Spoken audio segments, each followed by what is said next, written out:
Kosta, Makreus and Hollis Polk had a collective of more than 11,000 peaceful groups and individuals from 100 plus countries who join once a month to make coordinated, interactive and united contact with numerous loving and peaceful ET civilizations. And they're joining us today. Hi guys. Hello. Hi. How are you doing, Dean? I'm pretty good. It's great to have you. We've been wanting to talk to both of you guys for quite some time now, because it's a wonderful initiative that you have got going here, and through our friend Mike Murberg, who's brought us together. Let's have a look and find out what it's all about. So I thought, first up, let's talk about your community and what it is all about. Yes. Well, we're the ET Let's Talk community. And my little commercial break here is at etletstalk.com, free membership. I started it in 2014, or actually 2012, and we've grown to about 50,000 people now in more than 100 countries. And the whole premise is that we can and successfully do make contact with many star civilizations that are visiting our planet at this time by teaching people how to do that. And it's a wonderful thing to do, because everyday people can do it. And Hollis and I, for example, are good examples of, we're just everyday people who had our own experiences a few years ago that were up close and personal, that totally convinced us that these civilizations are here. And so I decided that I would organize people worldwide to form a community and to have these monthly meditations where our people join virtually, because we're in all the different time zones. Most of us will never meet, but we use our imagination, visualization, and what are called the close encounter of the fifth kind protocols to contact our UFO/ET/star people friends, who then communicate with us. So this is a very interactive, widespread movement, the largest of its kind, that is making this human-initiated, interactive communication with star civilizations visiting the Earth. So that's it in a nutshell. And there are reasons we're doing that. There's a vision of where this is going to go, and so much more. But basically, that's in a nutshell. Yeah. I don't know if Hollis wants to add anything. You did a great job. Yeah, so the CE5 protocol, so how did you come up with those in the beginning? I didn't come up with those. Those were put out there by Stephen Greer initially. Now, what's happened in the years since is that many groups, once they discover an initial protocol, will customize it. So there's many customized versions of it. But what I will say is that at the very core of it, what's important is to have an attitude of goodwill, an open mind about this experience that you want to have, an open heart, because it's all about the consciousness, about the vibration you're putting out, the place where you're at. That is what announces your presence to some of these civilizations, who can detect you by your vibration, by frequency. Because as Nikola Tesla said, the whole universe is nothing but frequency. So the secret sauce to the core of the CE5 protocol, protocols, the many that are out there, at the core is to have a loving intention, goodwill, and openness, an invitation to meet these civilizations, instead of having fear, criticism, wanting to kick the tires, taking it lightly and all that. If you approach it in this very serious and loving manner, I find that most people do have experiences. Yeah. And that's what's really critical, because then they go from what I call being believers in this phenomenon, maybe believers, into knowers. And that's a very powerful thing, because knowers are the ones then who start talking to their family, to their friends, to their colleagues, and inviting them. And that's how the community grows organically, as people try it on their own and they succeed. The one thing I would add is, I wouldn't necessarily say serious. I would say lighthearted and open communication. Right. Right. Positive, and definitely a positive expectation, and let's have fun. Let's communicate. Let's see where good this can go. Yeah. So joyful is another good word. Yeah. Joyful. Yeah. Yeah. Is it suited to just experiences or people with a bit of curiosity? It's suited to anybody who has that open mind. There are people who I encounter every day in my community who had experiences that were foisted on them, that were passive, where they saw a UFO or had a more closer experience of than just seeing. Those are known as contactees and experiencers. So that kind of happened to them, and maybe they revisit this now years later when they find a community like ours and say, "Oh, you mean I can repeat that, but I can consciously go after it instead of passively having it happen to me." So there's that group of people who were contacted when younger and then rediscover that they can now step up and do this anytime they want. And then there are people who've maybe never had any experiences, but they're open-minded. They've heard their friends talk about it. They've seen the movies. They've been interested in science fiction. And suddenly they hear about our community and go, "You mean they're here and I can contact them? Well, how do I do that?" So they're ready for their first experience. And again, if they're open-minded and put the skepticism aside, they're going to make some kind of contact. One thing I know is that and it has been proven, is our star friends from these many civilizations have very creative ways to contact people. Right. And it's not just the lights in the sky, which are, for me, still awesome after all these years. I love to see the ships power up and react to our thoughts and all that. But there are other ways, as Hollis will tell you. Well, do you want to tell? I don't know. Maybe at some point you might ask us how we got into this, and that's Yeah. where we relate the personal experience that we had that was very unique. Well, I was going to ask. I mean, obviously you saw a need to bring people together because there are many experiences who have not even discussed or spoken to anyone about, what they've gone through, and I can see this as an environment that they can join and kind of feel safe from any ridicule, and I guess that's part of the plan. Yes. I was going to say, and knowing that you're not alone is a big thing. Mm-hmm. If this happens to you and it's never happened to anybody maybe you've been made wrong for it. Maybe for your whole life, because there are kids that this stuff happens to, and everybody tells them they're wrong. And then, they get to be an adult, and at some point they discover the group and go, "Oh, wow, it wasn't just me." And that's a big thing. Yeah. I hear that every day. This is why it's a community of people. Again, many who will never meet each other, but through social media, we do meet in groups and share stories in a safe place with each other. And it's powerful. It's like anything else. If you've been made wrong for something, as soon as you find one or two other people, your spirits get lifted. You can sit and have a conversation over coffee or tea or whatever, and you don't feel alienated anymore. Mm-hmm. And so what we've created is, and others have created with us, because we're not the only community out there. I think we're the largest. What we've created is a community of all these people who can now share with each other and have support and speak openly about this and even teach it to others and start their own networks, which is wonderful. And have repeatable experiences. If you're connected to some star visitors, well, they can find you again if you're open to it. But you need to have the support so that you're not like afraid because everybody's made you wrong because they've told you all these bad stories, even though your experience was actually fine. It's support, community. Yeah.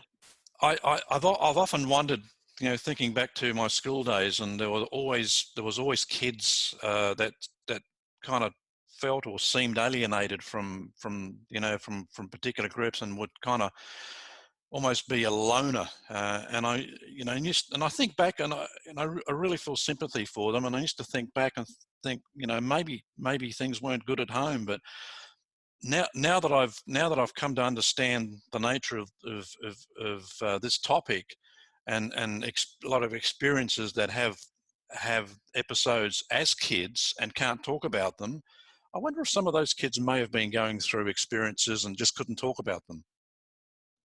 It's a real possibility also for anybody who was born with psychic abilities and was made wrong. Same thing. You learn, like, shut up, kid. Yeah. Nobody wants to hear it. And, you know, these are communities where you can talk about that stuff. Yeah. You know, some of the experiences I speak to, and as kids, yeah, I mean, they felt they couldn't talk about it, not even to their own parents about, you know, the stuff that was going on with them, but they wanted to badly, but they felt the only way to deal with it was to kind of, you know, isolate themselves. But they always developed a bond with you know, the ETs that they were having experiences with, and they always, you know, even though it may have scared them initially, they looked forward to their next encounter with them. I guess you find your friends and family where you can, right? Whether it's blood family and friends or cosmic ones, right? Right, right. So, yeah. Well, what about your experiences then? Well, what I'm about to relate is something that's similar to many people who come into the community. They've had an initial experience that changes their life, um, and hopefully for the better when they can talk about it, so that they can launch upon, you know, a new adventure. Hollis and I both had initial kind of experiences like that turned out to be very, very positive, and frankly, that's why we're here right now, because of those that changed the course of our lives. So, to cut to the chase, it always helps for me to give background to people before telling my encounter, just to know, just to help people appreciate where I was coming from. That my experience didn't just happen out of the blue. I grew up in the American Midwest, and as a young man, I was very much interested in the sky and the stars. I read science fiction voraciously, had my own telescope, um, was also interested in astronomy. So my interest was always out there, as, among other things. I was very much a normal kid otherwise, loved baseball and girls and all the usual things. Mm-hmm. But my eyes were on the stars. So that set the stage um, for when I picked up a book on UFOs. Maybe I was around 10 years old. And there was a picture of a classic 1950s saucer shape, you know, with a dome on top. Right, Because right. there was the contacting movement, as you know, that was very rich in the 50s and 60s in the United States and in other parts of the world. This book was a product of that. The minute I saw this book, I was smitten, and there were pictures in it, and it all seemed to make sense to me. I wanted more. I read other UFO books that I could. This was in the early 60s. There weren't a whole lot. Mm-hmm. Uh, but that sets the stage for years and years later. In 2006, when I discovered on the internet here in Northern California, where Hollis and I live, I discovered a group of people that go out and claim they can make conscious contact using meditation and these CE5 techniques. Mm-hmm. And it was maybe 4 hours from our house. So I said to Hollis, would you come with me for, this is looks like a 6-week trek experience, retreat, where they teach us to do this thing. And I just suddenly rediscovered my interest in UFOs, and these people say that we can actually contact them. Sounds good to me. Would you like to come along? And what she said was, Well, I'm sure it's real, Mm-hmm.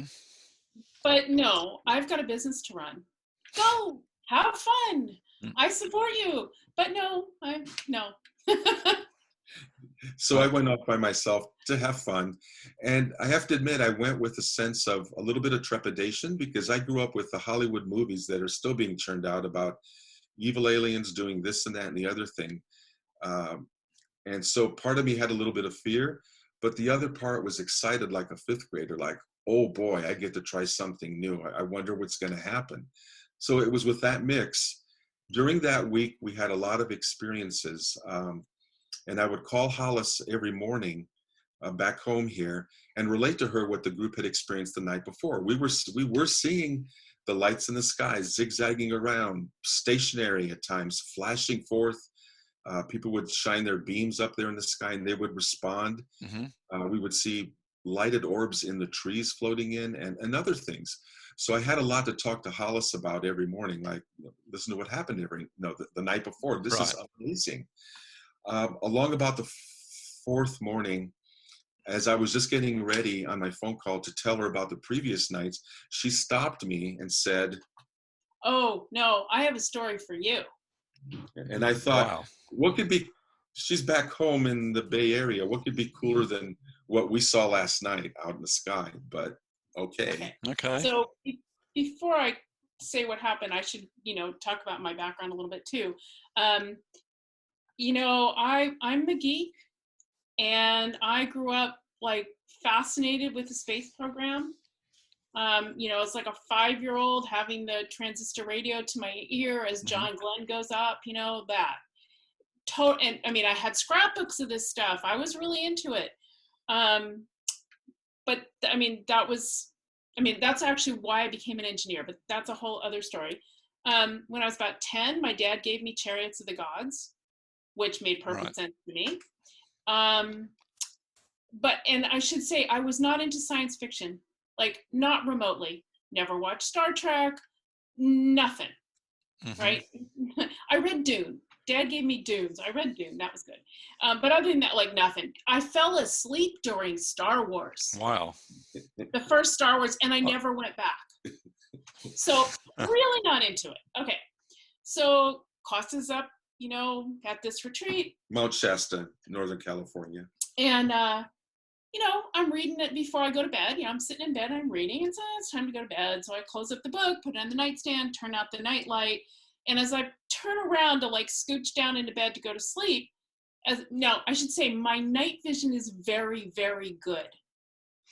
I see better in the dark than most people. Okay, so as my eyes adjust very quickly, there's these 4 little beings standing around the foot of the bed looking at me. Wow. With maybe a 5th one behind them, like not completely materialized. They are 3.5 to 4 feet tall. Now, they're standing around they have a kind of large head, skinny neck, skinny shoulders, like the head's too big, like proportionally, it's way bigger than a human head would be for the size of the body. I assume they are bipedal, but I don't really know because they're at the foot of the bed, so I can't see through the bed. But I assume. And they're looking at me, and honest to God, I was not at all afraid, because there were waves of love coming off them, like just love. Who could be afraid of that much love? But I was shocked. Like this had never occurred like nobody had told me this could happen. And my mind went blank. And my mind doesn't ever go blank. My mind went blank. No. Were they communicating with you? Well, as I sat there, what I hear telepathically, and I should say, I am clairvoyant, I'm clairaudient, and I am a telepath. But I saw these beings with my eyes. That was not clairvoyant vision at all. I know the difference. But I did hear telepathically, very sweet voice go, "Who are you?" Wow. And I didn't even have an answer to that. And my mind is still going blank. And after a while, I think to myself, I should ask them something. What can I ask them? And honestly, like, finally I think I should ask them where they're from. So I think back, where are you from? And very slowly in my mind, I hear this. Arcturus.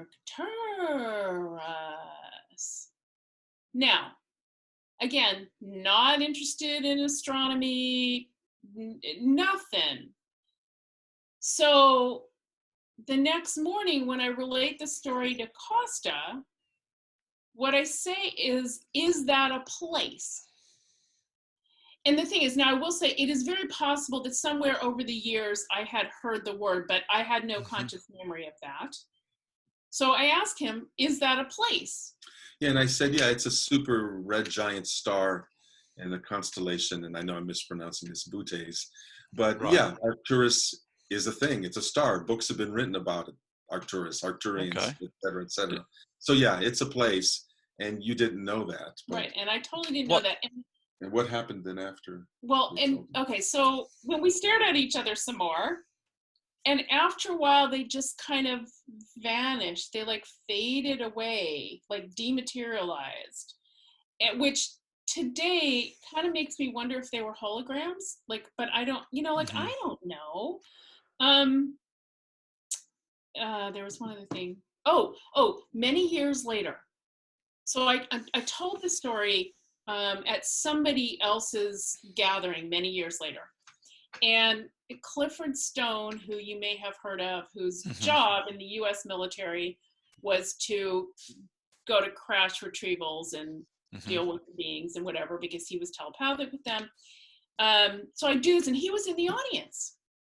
And he had to get up in the middle for personal reasons, which I totally understand. So he hadn't heard the story. So I tell him the story. And he goes, "Oh, I have a picture for you." And he goes, "I thought I brought this for my talk, and then I didn't use it. I guess I brought it for you." And he goes and he gets me a painting that another woman had done. And it was these beings, only she saw more detail than I did, but it was absolutely the same beings. Were they a bluish color? They were white. They were translucent white. Okay. I don't really remember, like maybe some big spaces where there should have been eyes, but like I don't really remember. I just remember these giant heads with kind of pointy chins compared to the size of the bodies. I mean, the bodies look like, an 8-year-old or something. Did you have any clue why they suddenly appeared to you? I mean, did you unconsciously? Oh no. Now looking back on it, and I mean, this occurred to me probably the next day. He was calling me all the time. And I'm sure he was thinking about me even more than he was calling me. Mm-hmm. And I'm pretty sure they followed his thoughts to me. Yeah, that was my next question. Maybe there was a connection with what Kosta was doing. Sure. I will also say, like, as evidence for that, about 2 years later, Kosta had met somebody who lived near San Jose, and this guy decided to go to the retreat, and his wife didn't want to go. So the guy got a ride up with me and Kosta, and we got to know him, whatever. And eventually, I met his wife, and she basically told the same story of beings, only in her case, way more than me. A ton of beings showed up in their living room mm-hmm. while he was at the retreat. So I'm sure it's that. They just followed our energy. So and what's interesting is as she finished that story, I thinking that I had the cool stories, my jaw was on the ground, figuratively speaking there, and in surprise. At the same time that I was delighted to hear this, because the next thing she had said to me was, "Next year I'm coming with you." Yeah. So anytime on interviews like this where we tell this story, I publicly thank those Arcturians, whoever they are, for showing up, because that's exactly the dramatic kind of encounter that it would have taken for Hollis here to really internalize and have her own experience, right, and then want to join me in doing this. And we're together now, years later, still doing this kind of mission. So I'm thankful and grateful to them. Maybe that wasn't their intention, but that was the consequence of it. It got her involved. Right. And cool stuff still happens. Like, that hasn't happened again, but all kinds of cool stuff still happens. Well, that sounds eerily similar to an Israeli man that I interviewed recently, Yossi Ronan, and he was back in, I think, 80 or 81. I think he was still a student, and he just went to take an afternoon nap, and during the nap, he thought he was dreaming, and the same type of beings turned up, 4 or 5 of them in his room, and they had a conversation, and then they went and. Clifford Stone said we call those type 2 grays. Type 2 grays. Okay. Because there's I've had a kind of a interesting introduction to this topic since my summit back in February, and the greys. The most grief I've copped from, and there hasn't been a lot of grief, but it's usually when I publish a story about the greys, and especially if I report an evil grey alien story. But I recently interviewed Elena Danan, and I'll be bringing that to our audience shortly. But she kind of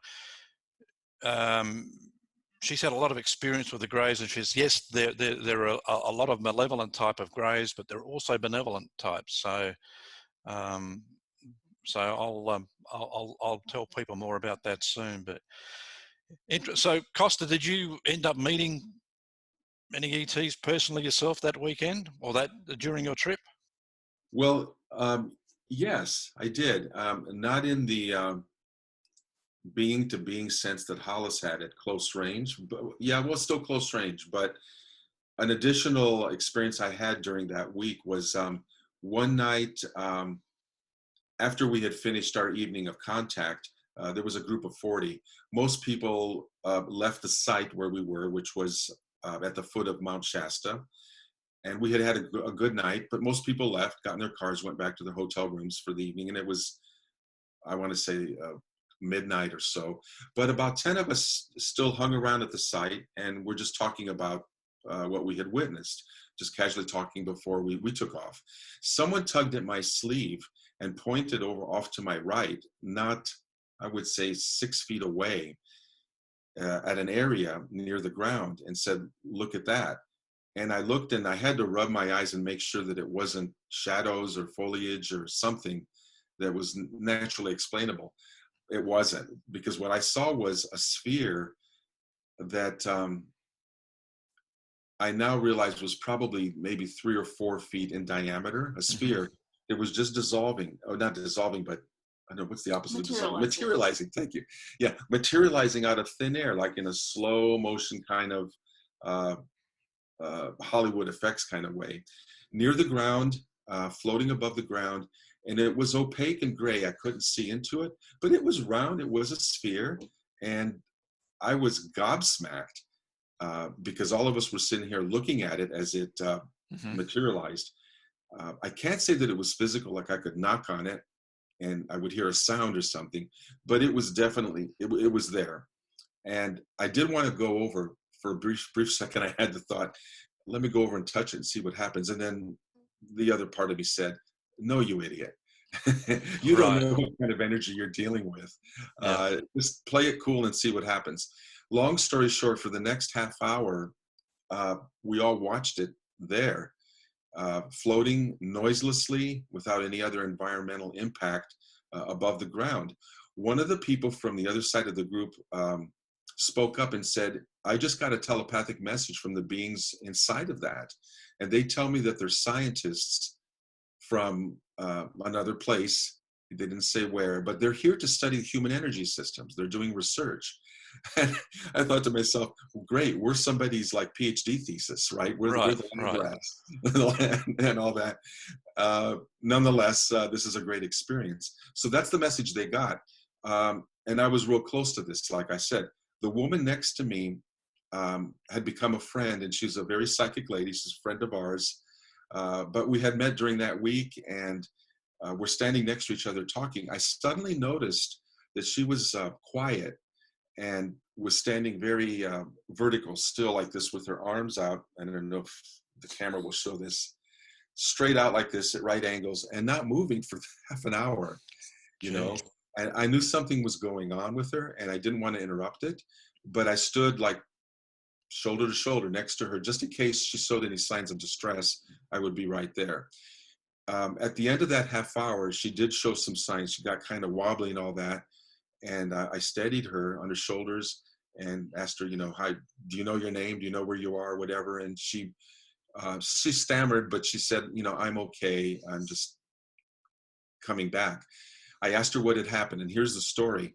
One of the beings from that sphere that had been floating there approached her psychically, telepathically, and asked her if it could merge with her in order to study her energy system.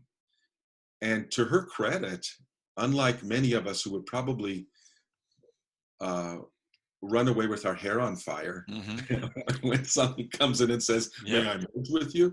You know, it wasn't dark or ominous, but just you don't expect that. But as she tells it, she said, okay, you may do that, but I've got 3 conditions. And the first one is that I remain conscious of what's going on around me, of my surroundings. I don't want to be like knocked out and unaware. And the being agreed to that. that condition.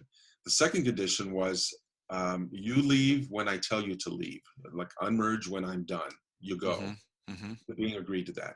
The third condition was, you don't mess with the sex organs. I don't want probes, no touchy feely, no nothing. Right.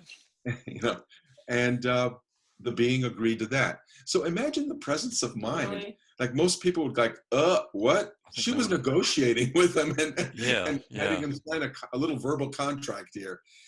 And that's what was happening during that half hour, unbeknownst to me, while she was standing, not moving, with her arms out. You know, try doing that for half an hour, you know, with your arms out like that, you get fatigued. But that's what she was doing. And at the point where she got really unsteady is the point where internally she said to the being, okay, I'm done. Go now. And it did. Right. So she's telling me this story, and then we watched the sphere start dissolving into the background silently, like the way that it came, and it was gone. That changed my life right there. I thought to myself, I just saw something happen, that the laws of physics as I know them, and I'm no great physicist, but I'm a scientific kind of guy, should not have happened with this sphere and all that appearing before me in the company of 9 other adults, so that I know I wasn't making this up. They were seeing it too. We talked about it in hushed tones and all that. And then this woman, my friend whom I believe, had this experience, and another guy had a telepathic message, etc. So that wasn't supposed to happen, but it enlarged my world. And I said, I'm nobody special. If this can happen to me, I want to help organize and teach other people that they can do what we just did and have their own kind of really cool interactions. And that's what got me started in creating the ET Let's Talk was basically born then. It was. It didn't manifest till 2012, but for the 6 years before that, I was building up to it. Yes. Yeah, I was staggered to learn the number of people that believe there is life in the universe outside our planet, and I think you mentioned a figure of about 1.3 billion. There's research that was done by a Dutch internet group that was the largest research of its kind, involving tens of thousands of respondents, and a rigorous scientific method of asking them a lot of questions about extraterrestrial life. They conducted this from December 2015 to, I believe, February of 2016. Largest study of its kind, asking, what are your attitudes in different ways about extraterrestrial life? We want to know. 2 of the things that came out of that research, 2 of the questions that popped out at me were, do you believe in star civilizations, that they exist, not just as microbes under a rock, but that are fully developed civilizations? And a certain percentage of the respondents said yes to that question. And of that group that said yes, they asked the next question, which was, well, you believe they exist, should we be communicating with them? And a certain percentage, around half-ish, not exactly, but said yes. So right there, they had given me percentages, they had the numbers. I did a little bit of extrapolation, knowing the population of the Earth and working kind of with their numbers, came up with 1.3 billion adults globally believe in star civilizations and that we should communicate with them.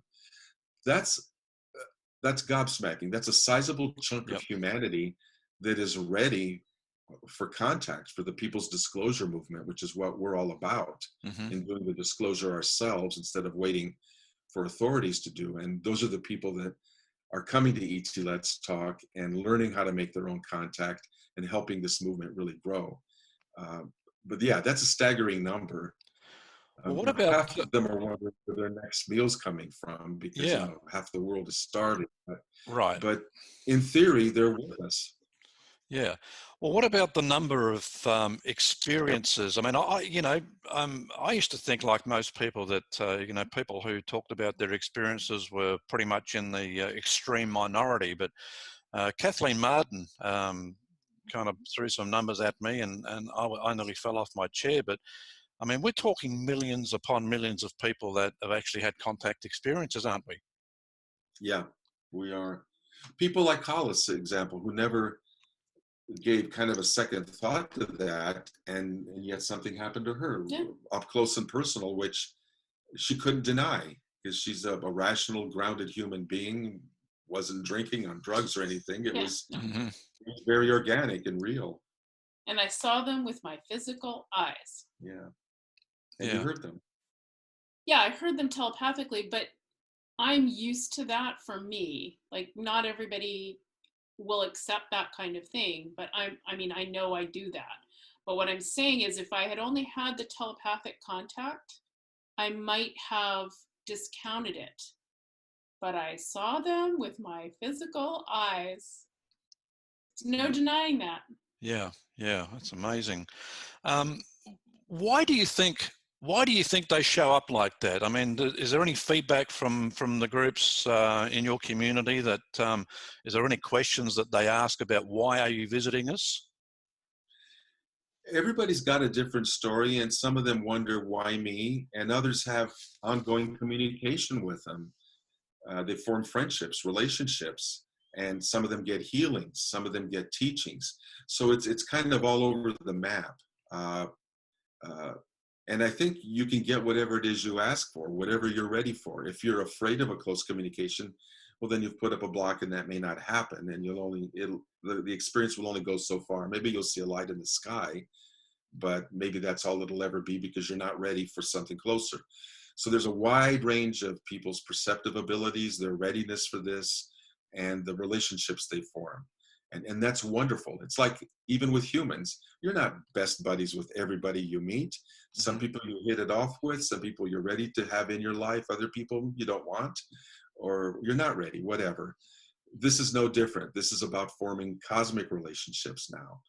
Um, what they told me, those that I'm in touch with, our star friends, from their point of view, you might ask, why are they here? In 2010, I asked them that question through the help of Hollis here, who is telepathically able to connect with them. And they said to me in 2010, we want to create a tipping point on Earth. Please go out and create as many contact teams, star people. They like to be called star people, not aliens. Could create as many star people contact teams as possible in as many places as possible, as quickly as possible. And I go, okay. And they said, because when people see us and experience us in the sky or otherwise, that'll give us permission, because human permission matters to them.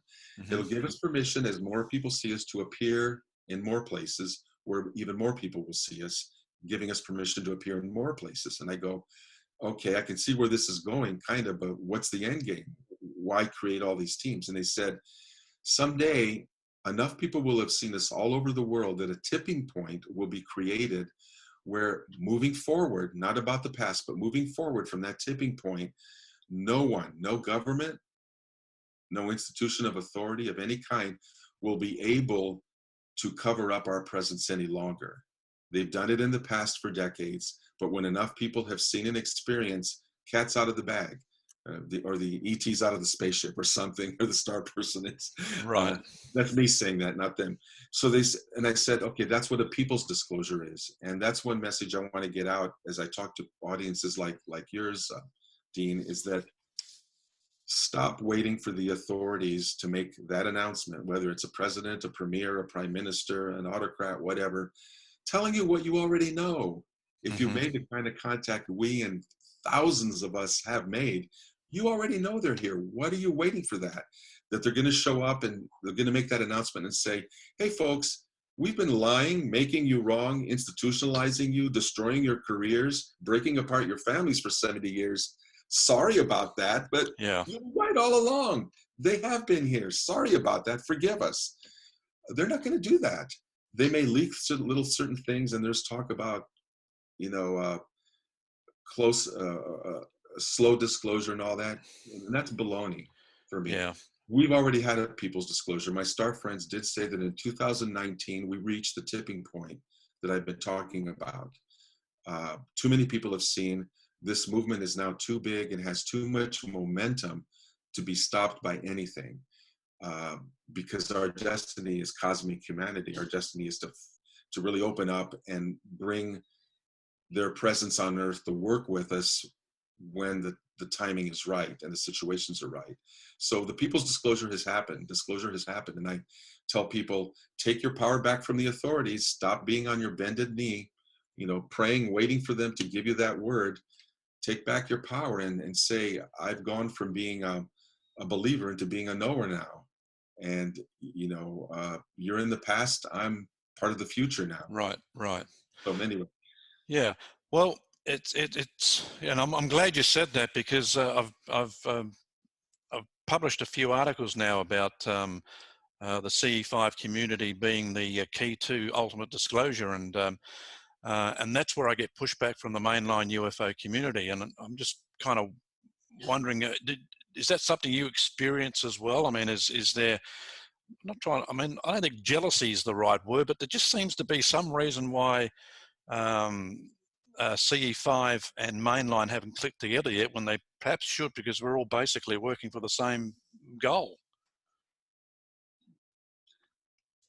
I mean, there are a bunch of different possibilities. I'm not claiming to know anything here. But I think you have to acknowledge, if you're to acknowledge that the star visitors are here, you have to acknowledge that they have technology that we don't have. And once you go there, if you allow that technology, and I personally believe a lot of it is spiritual technology, not physical technology, although there may be plenty of that too. Once you allow that they have technology that right now humans don't have, then you have to say, well, if there is more technology that could come, that will upend our power structures on Earth. And so if you have power now, which is a probably more powerful currency even than money, if you have power now, you probably don't want those star visitors. No. You might lose your power. No. No, I understand. In fact, I had someone tell me recently that basically does this for a living, and almost wishing that there would be no disclosure, because they love writing about this stuff, and they love the mysterious aspect of it, and they, it's a mystery, but the little bits and pieces we've had in the last 3 years, the Tic Tac videos, the Pentagon admitting that off-road vehicles are in their possession, and I wrote an article just kind of warning that maybe that's just a distraction, and ultimate disclosure really does rest with the CE5 community. It's with the people having the experiences every day that are already having disclosure, and if they number in the millions and millions and continue to grow and grow, well, what are they hiding from us? What are they trying to suppress from us? It's the technologies again. Yep. If you are the materialist who believes that the speed of light is a hard stop for everything, then you are envious maybe of civilizations that somehow are coming from a lot of different places that are doing it not at the speed of light and not with technologies that we at least consciously know of. So there's a lot that can be lost by as Hollis was saying, by the current power structure. They may bring medical technologies. In fact, I know people who have had cancers cured by encounters, as just one example. There are healing technologies that would wipe out all parts of our death-oriented health industry, just for example. So their presence is, what's the word? I know the word. It's not going to be welcome, because, like Hollis said, name the power structure and it's going to be threatened by something they bring. The religions of the world that control their flocks. And I'm not necessarily anti-religion, but I'm anti-control and totalitarianism when it's applied in any group. But they will be upended by whatever we learn from the spiritual technologies of some of these visitors. Free energy, for example. Just imagine what your life would be like if number one, imagine how better off the planet would be without fossil fuels destroying it in front of us, and how liberating it'll be when free energy is free, non-polluting, and it's forever, so that we don't have to work a 40-hour work week, just as an example. Well, the energy component comes out of everything, Right. that you buy or use, right? Transportation, there's no energy component. Keeping your house warm, keeping the lights on, food, which comes through transportation, nothing, Mm-hmm. it just changes. Just that alone, just free energy alone changes the power structure. And this will unleash the human creative spirit, because the many hours that people now toil literally in the soil or in a cubicle somewhere making a living, when the economic systems of the world are more flattened by this energy component that has been removed, we won't have to work as hard. Maybe 10 hours a week. I'm just making this up, but we won't have to slave the way we are. It'll free the human spirit to be creative. We won't be fighting wars for fossil fuels, for example. Mm-hmm. Imagine the upliftment that will bring to all of humanity, not to worry anymore whether a son or a daughter, a mother or a father is going to go to war and destroy other people's sons and daughters and mothers and fathers. Again, this will liberate the human spirit in so many ways. Poverty could end. People will get along better when they're not fighting for what they perceive are limited resources. Great art will be produced. I mean, I have a friend who has a Facebook group whose name I forget. Forgive me, Celia, because I really want to plug it right now. But it's like dreaming the future or something. It's like dreaming the future. She asks people to say, to join in and just make posts about what would your ideal world be like if ETs brought technology, and lets people just play with that. Well, that's kind of what I'm offering to people right now. Just imagine and put the positive thoughts out there and create the world you want that can be had by those who are from these other civilizations who really do want to land and be with us when we're far more ready than we are right now. Yeah. Because they will share these technologies. From the feedback that you get from the various groups, I mean, do these star people talk about what kind of influence they've had over over humanity's history? I haven't asked that specifically, but I could. I think that if you know any researchers whose research that you trust, who's already been reporting this kind of stuff, maybe in shows on the History Channel and whatnot. And but by the way, there's some garbage that's out there that I don't agree with about ancient aliens and what they've done. But mixed in with that is genuine stuff. So though I haven't asked personally, I think the evidence already is there, and people who are far better at research than I am, because I'm not really a researcher. I mean, just one example, right? The Nazca lines. Mm-hmm. You couldn't have created those from the ground. You would not have been able to have the perspective to create those. No human would have. So how else does that happen? Just one. Yeah. So the history is there, and it's been provided by human beings good ones who've written books, made the movies, and have provided the evidence. Right. So I refer to them about that. Yeah. What's your belief about? And then you told me that you're not religious in a more. It's more a spiritual thing. But what's your thinking about God and these star people? I mean, are they one and the same? Oh no! In fact, one of the early communications they gave to us was right away. They said, "Do not think of us or consider us as gods." Apparently we've done that in the past, and human beings and religion and gods don't do so well. Mm-hmm. Think crusades, think inquisitions. So the first thing they said was, don't think of us as gods. Think of us as elder brothers and sisters and cousins. We are family. And I thought, wow, that's powerful.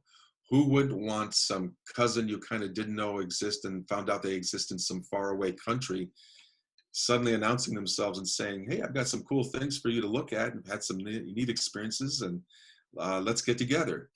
that's what friends and family is like. And I like the way that the framework they put that in, not the God and religion thing.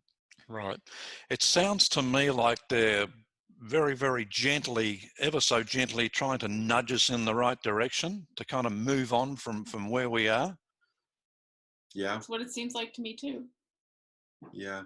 They know they're dealing with a very diverse human population full of divisions, prejudices, all kinds of grievances against each other, wars. I mean, looking at it from their point of view, and there are many civilizations, and I'm sure they have fascinating discussions among themselves, like, how do we get through to this group and that group? This one hates that one. You know, how do you even prepare a program to reveal yourself to the world when most humans are too busy fighting with each other or fighting with survival or whatever, distracted by so much? I don't have an answer to that, but I give them props for they're trying, I think. What I keep thinking about, we had a friend who is she's not in a physical body anymore, but she was very clear that she was not really from here. And at night in her lucid dreaming, she would go up to a ship where her father was. And she would say, "Get me out of here. These people are crazy." That's what your question made me think of. And she did get out because she just couldn't take it anymore. Yeah. Yeah, but she told us the story that her father would then kind of figuratively pat her on the head and said, "Remember, you volunteered to come here. Right. They need what you have." And she go, "Oh, okay, I'll go back." Right. Until she decided not to. Yeah. That's a colorful story. We had no reason not to believe her. She was a woman of many talents and experiences. Many talents. So maybe that answers your question a little bit or not. Well, yeah, it does. I'm just thinking also, I mean, the interest they have in us and the well-being that they're hoping that, you know, that we'll eventually experience. Do you think it might have something to do because that we are them? I mean, are we a seeded race? I think we are. I don't. There's a lot of research and a lot of books written about this. I don't pretend to know all the details, but my God, if they're visiting us this easily now, and we have evidence they've been in our past, archaeological and otherwise. If you go back far enough in history, why wouldn't they have been part of seeding programs? So, and in fact, they said, "We are family." They didn't mean it like in a figurative kind of way, you know, virtual hug here, folks. I think they literally meant we are family. And I'll tell you a story. When I heard that phrase from them, it was again through Hollis making the telepathic communication with them, the connection, not me asking questions. A short while after that, hearing that we are family thing, Hollis was in another city on some family business, and I was driving on a highway to go visit her, to go stay with her. And I was in the left lane of the car doing 80 miles an hour, my usual. You didn't hear that. Breaking the speed limit, oh my. And I was kind of in a zone because there weren't that many cars on the highway and there was long stretches and I knew the road. So I was kind of zoned out and just thinking about this experience where they had contacted us and told us to create all these contact teams and not to think of them as gods, but as elder brothers, sisters, and cousins, all going through my mind. My reverie was broken on my right side, on the lane to the right of me. This huge semi-trailer truck went speeding past me like I was standing still. Well, not kind of like, yeah, really fast. In a lane he should not have been in, at a speed should not have been going, but who am I to judge? I was broken along too. Right. But that broke me out of my reverie, like, whoa, where'd that guy come from? Followed by a second later, one moving slower that was following that one, but again, slower, went by me. And at a speed where now I was totally alert and I watched it go by me. And as the back end of it, it went past me on my right, but I got to see the back end of it. And in the same way that sometimes people who are pranksters will see a dirty windshield on a parked car and they'll take their finger and they write in block letters, "Wash me." At least pranksters like me used to do that as a kid. Yep. Yep. But there were block letters written on the back of the trailer, huge letters, because as I'm looking up and it's passing me, I go, there's writing there, and it says, "ETs are family," written on there in big block letters, and then the semi's gone. And I'm going, WTF? Either this is some truck driver's twisted idea of a joke, knowing that I just had this experience. No, this is not a coincidence. Somehow they managed to do that. It said, "ETs are family," written on the truck, and then it was gone out of my life. Wow. And I just said, "Thank you, folks. You made a point. I'm paying attention." Yeah. I mean, that's fascinating enough, Kosta, but the fact that you were doing 80 miles an hour and they went straight by you, I think that's really fascinating. Yeah. Look, the People's Love Alliance and the People's Disclosure Movement, are they one and the same, or two different They're groups? two sides of the same coin. I like to refer to them as the vision that I have of the future. The People's Disclosure Movement is us making contact with the cosmic civilizations here, and that's proceeding apace very well. It's an unstoppable movement, and its point is to help someday bring a golden age to Earth. I do believe, and I think our star friends believe in the potential that we have as humans. Despite all the divisions and the wars, they see a potential there, because maybe in their own past, they have been where we were and they made it through. They broke through, didn't destroy themselves, they went to the stars. I think they're here to help us. They love us. So the People's Disclosure Movement is the cosmic part of where I see the vision of us being able to forge our own future. The best way to predict the future is to create it. So that's us becoming cosmic humanity. Now, the other part of that, the People's Love Alliance, is the part where the ETs say, well, we're allowed to help you, with your permission, solve the problems that you can't solve. We're here. But in general, you basically have to learn how to get along with one another. You've got to do the heavy lifting, the work, because that is your spiritual growth as a species. And you are allowed that. We don't want to interfere with that part. So the People's Love Alliance is the research I've done to identify large groups of human beings who are actually doing wonderful, life-affirming, forward-looking, progressive things to get us to work together as a loving, evolved human family. And the mass media will not reflect this to you, because as you may know, they thrive on fear, on competition and all that. Maybe that'll change someday, but what I'm trying to highlight with the People's Love Alliance is the fact that groups like avaaz.org, AVAAZ.org, is a people's movement from every country of the world, powered by people, 60 million strong across the globe, who take on projects to help each other in each other's countries. When someone needs a certain campaign to end indigenous peoples being rolled over by corporations, they put out the call in the Avaaz community. 60 million people send petitions, contact politicians, get into the back rooms where the discussions are going, and help each other solve problems. And they've been doing this since 2007. They're just one example of the People's Love Alliance that you don't hear about, but once you connect into them, you find groups, other groups as well, who are under the radar of the mass media, that are creating a better world. And the truth is, they're far stronger than what we see the media presenting to us. And we have to remind ourselves that there are real problems we're facing that we have to solve, but we also have to be reminded there's a lot of good in the world. 99.9% of human beings really do want peace, and they're working together to get it. I have a Facebook group called Good News Every Day, and we highlight good news stories of groups like Avaaz, the cultural creatives, the new group of world servers, men and women of goodwill. They're in their tens and tens of millions. We highlight stories just to show that they're there and what they've done. Yeah. And stories all over the map. They're personal, they're on a great political scale, whatever.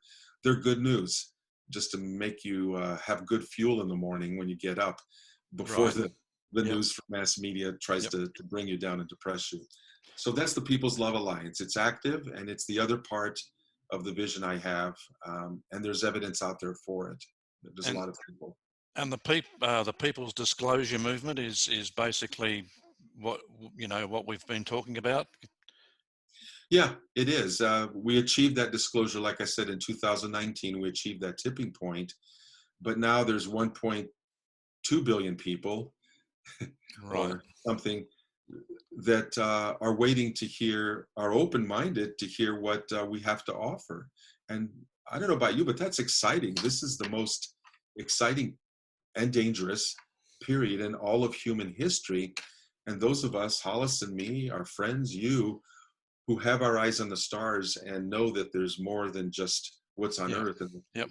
a better world, we're at the vanguard of that. This is Mm-hmm. what history will be writing about in the future. And we're not doing this out of ego. We're doing out of this survival, and that we can thrive afterwards. And not Yeah. just survive, but we can have a golden age. I know Right. that sounds idealistic, but if someone isn't building it and have their feet on the ground and making allies, it's not going to happen. And so we have our eyes on the star, but our feet on the ground. Okay. Well, last question before we wind up. What are your thoughts? I mean, I'm just amazed at the at how close. Well, I feel that Hollywood gets to the truth about our star friends. I mean, several movies. The movies that seem to the movies that I seem to like are the ones that seem to have a message within them. I just wanted to maybe ask the question: do you think there are producers and directors in Hollywood that are experiencers and are getting these type of Look, for example, a movie like Mission to Mars. I don't know if you've ever seen it, but it's basically about the seating thing at the end. There's the twist at the end, and a movie like a classic. I mean, I like the original and also the remake, The Day the Earth Stood Still. That's exactly the same message that you've been preaching in this. Do you think there are experiences in Hollywood that are getting these messages as well? Absolutely. I know Grant Cameron has written a book. Now, this is not about producers, but it's about creatives, musicians. I forgot the title. Forgive me, Grant, if you're watching this, the title of your book, but everyone should read it because he talks about musicians, many of whom you've heard, from the Moody Blues to Yes, to groups today, who are experiencers and some who say they've gone aboard ships, some who have met star people, and then they put it in their music. So if that's happened in the musical world, why wouldn't other part of the creative community, producers and such, like Gene Roddenberry? Mm-hmm. Some people say that there's evidence that he was connected with groups that were giving him information as he was creating Star Trek. What I want to ask Hollis here, because you brought it up, is her reaction, because she was not the Hollywood movie science fiction movie person, and yet we went to see the one with the vertical ships. Oh God, I'm doing lousy with remembering names here. Arrival. Arrival. Yeah. Yes. To get her reaction to that, because she's not that science fiction person, and yet there was that movie with a positive message, and not your typical eat 'em up. Yep. I don't know. I mean, I just kind of remember being not all that impressed because this was all obvious to me. But I mean, look at it this way. Out of 1.3 billion people, what's chances some of them aren't working in Hollywood? Exactly. Yeah. And it's, I mean, what you couldn't get a more powerful medium for getting disclosure out there in a soft way than through Hollywood itself, could you? Right. Tell stories. People love stories. Yeah. They tell stories. Well, and the thing is, the researcher who created the research that led to the 1.3 billion number that I came up with cites the fact that he released his research to time at the same time as a release of one of the Star Wars movies, because he said what made his research possible, what prepared the mass consciousness, were positive things like Star Trek, Close Encounters of the Third Kind, E.T. the Extraterrestrial, the positive ones that had opened people's minds. And so he openly acknowledged, I'm doing this research because 40 years ago, 30 years ago, not enough people were open enough. But because of all these movies, some of the positive ones, I now have enough of a group that I can do my research with, and that's wonderful. That's evidence that despite the evil alien kind of movies from Hollywood, Mm-hmm. what's broken through are some of the more positive ones, Yeah. and have actually affected other people in a good way. So, And anyway. I think, you know, Mission to Mars is, I mean, if you get a chance to watch it, certainly watch it. The message at the end, there's a line in the movie at the end when they finally realize, you know, who we really are, and it's they're us, we're them, and it's just a great message. Thank you for that. I said to Hollis. Now I want to see it. Now I want to see it. And then I also said, spoiler alert, but okay, I knew this anyway. Perhaps I should have warned you. But anyway, guys, all good. Now I want to see the movie. No, I believe that anyway, so there's not news to me. Yeah. Well, it's been fantastic chatting with both of you. Been meaning to do this for some time, and thanks to Mike, we've finally come together, and let's hope it's not the last time. No, for sure. No, we look forward to further conversations anytime you want, Dean. Thanks for giving us the opportunity to tell our stories. Thank you. Thank you. Kosta Makreus and Hollis Polk joining us.